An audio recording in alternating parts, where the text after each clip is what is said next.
Hello guys, here's an ombre cake I just made for my client's teenage daughter.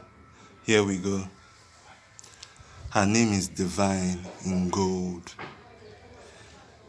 and those are the pink details in graduated colors. She's going to be 14. A handmade topper is also edible. Hope you like the luster.